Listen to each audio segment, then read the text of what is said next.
এখানে যে যুক্ত বর্ণটা আছে, এই যুক্ত বর্ণটা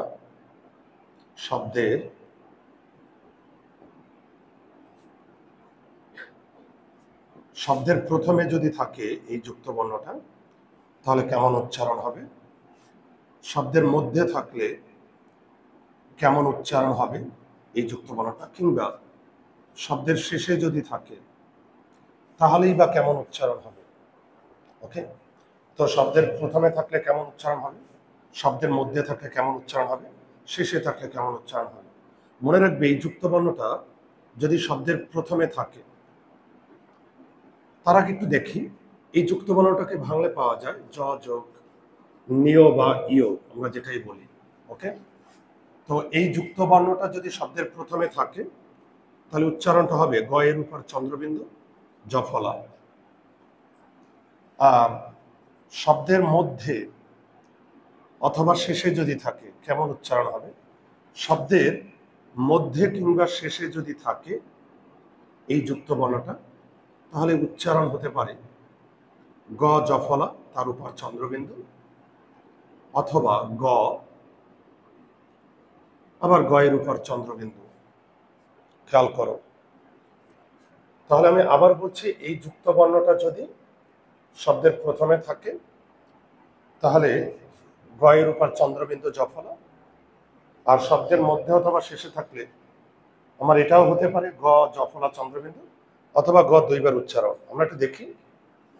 এখন আমি যদি বলি জ্ঞান,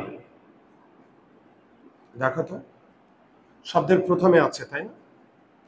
শব্দের প্রথমে যদি এই যুক্ত বর্ণটা থাকে, তাহলে আমরা গ জফলা চন্দ্রবিন্দু দেব।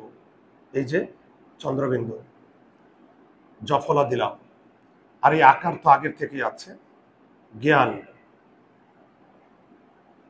ওকে, কিংবা যদি শব্দটা এরকম থাকে জ্ঞানী, দেখো শব্দের প্রথমে আছে, শব্দের প্রথমে থাকলে আমরা এটা দিব গ এর উপর চন্দ্রবিন্দু জফলা আকার। আর উচ্চারণ লেখার সময় মনে আছে শিখিয়েছিলাম, দীর্ঘ ইকার কি হয়ে যাবে? হ্রস্ব ইকার হয়ে যাবে, জ্ঞানী। খেয়াল করো, যদি আমি এখন বলি অজ্ঞান, দেখো এবার কিন্তু শব্দের মধ্যে আছে। একটা জিনিস মনে রাখবে, এখানে মেইন শব্দ কোনটা? জ্ঞান। আর অ হচ্ছে উপসর্গ। উপসর্গটা কি তোমরা জানো? উপসর্গ শব্দের পূর্বে যুক্ত হয়ে নতুন শব্দ তৈরি করে, তাই না? এখানে একটু খেয়াল করো, আমি এটা এখান থেকে নিয়ে আসছি। তো আমরা জানি উপসর্গের কোনো অর্থ নাই, অয়ের কোনো অর্থ আছে? কোনো অর্থ নেই। কিন্তু এটা যখন অন্য শব্দের পূর্বে যুক্ত হবে, দেখো আমার নতুন একটা শব্দ তৈরি হয়, অজ্ঞান, তাই না? তাহলে মনে রাখবে, অ হচ্ছে উপসর্গ। উপসর্গের সাধারণত নিজের কোনো অর্থ নাই, কিন্তু অন্য শব্দের পূর্বে যুক্ত হয়ে, এই যে এই শব্দের পূর্বে যুক্ত হয়ে নতুন একটা শব্দ তৈরি করলো। তাহলে মনে রাখবে, যদি কোনো শব্দের আগে উপসর্গ বসে, ওকে এরকম, তাহলে আমরা মেইন শব্দের উচ্চারণটা ঠিক রাখবো। যদি কোনো শব্দের আগে উপসর্গ বসে, মেইন শব্দের আগে উচ্চারণটা ঠিক রাখবো। তাহলে জ্ঞান শব্দের উচ্চারণ কি ছিল? এটা। তাহলে মেইন শব্দের উচ্চারণটা আমি ঠিক রাখলাম, এই যে জ্ঞান। এরপরে এখন আমি কি করব? অগ জ্ঞান। বোঝা গেল? এই যে দেখো, তাহলে একটু দেখো, এখানে আরেকটু আমি সংশোধন করে দিচ্ছি। এখানেও দুইটা গ হবে, আর একটা, অর্থাৎ দ্বিতীয় গ এর সঙ্গে চন্দ্রবিন্দু হবে। আবার আমি একটু বলছি, এদিকে তাকাও। শব্দের মধ্যে কিংবা শেষে যদি থাকে, গ দুইবার উচ্চারণ হবে। একটা গতে চন্দ্রবিন্দু জফলা থাকবে, আর একটা গতে চন্দ্রবিন্দু থাকবে। বোঝা গেল? আবার বলছি, যারা বুঝো নাই, শব্দের মধ্যে অথবা শেষে যদি থাকে, তাহলে গ দুইবার উচ্চারণ হবে। একটা গ চন্দ্রবিন্দু এবং কি থাকছে? জফলা। আর একটা জফলা থাকবে না, চন্দ্রবিন্দু থাকবে। তাহলে এই যে দেখো, এইটা হয়েছে, কারণ শব্দের মধ্যে ছিল। শব্দের মধ্যে আছে। ওকে, এখন যদি আমি এটাকে বলি, হ্যাঁ চন্দ্রবিন্দু হবে, ভেরি গুড, চন্দ্রবিন্দু হবে, এই যে চন্দ্রবিন্দু। তাহলে এবার একটু দেখো তো, বিজ্ঞান, মনোযোগ দাও, বিজ্ঞান, এখানে বি কিন্তু উপসর্গ, উপসর্গ না, বি এর নিজের কোনো অর্থ নাই, আগে উপসর্গটা বুঝো। বি এর নিজের কোনো অর্থ নাই, কিন্তু অন্য শব্দের পূর্বে যুক্ত হয়ে নিজের একটা নতুন শব্দ তৈরি করেছে বিজ্ঞান।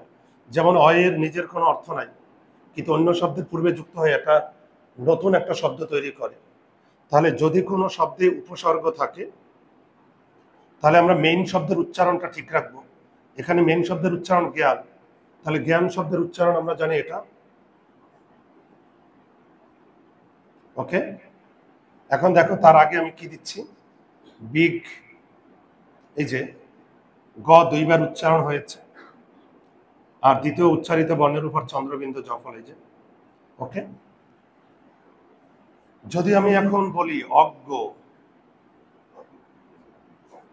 এবার কিন্তু শব্দের শেষে, শব্দের শেষে, শব্দের শেষে যদি থাকে, খেয়াল করো, তাহলে এটা হবে অগ গো। শব্দের শেষে যদি থাকে, তাহলে আমার এই উচ্চারণটা হবে অজ্ঞ। বোঝা গেল? বিজ্ঞ, দেখো, বিজ্ঞ, অর্থাৎ এটা জফলা হবে না, খেয়াল করেছ? তো যদি আমরা আরো কিছু উদাহরণ দিই, প্রতিজ্ঞা,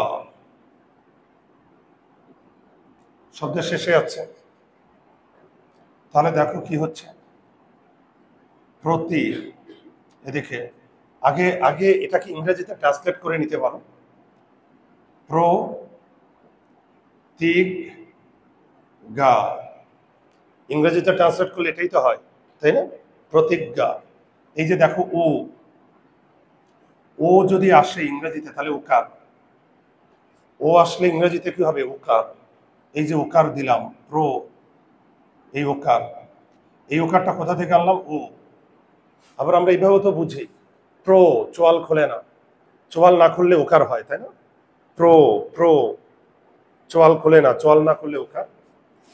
প্রতীক, প্রতিজ্ঞা, বোঝা গেল? দেখো তো, এটা তোমরা করো তো, আমি এটা একটু মুছে দিচ্ছি।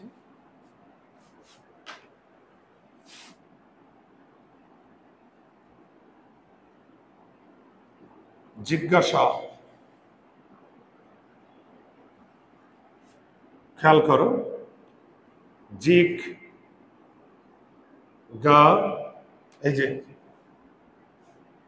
আর উচ্চারণ লেখার সময় দন্তস্ব তালব্যস্ব হয়ে যায়, জিজ্ঞাসা।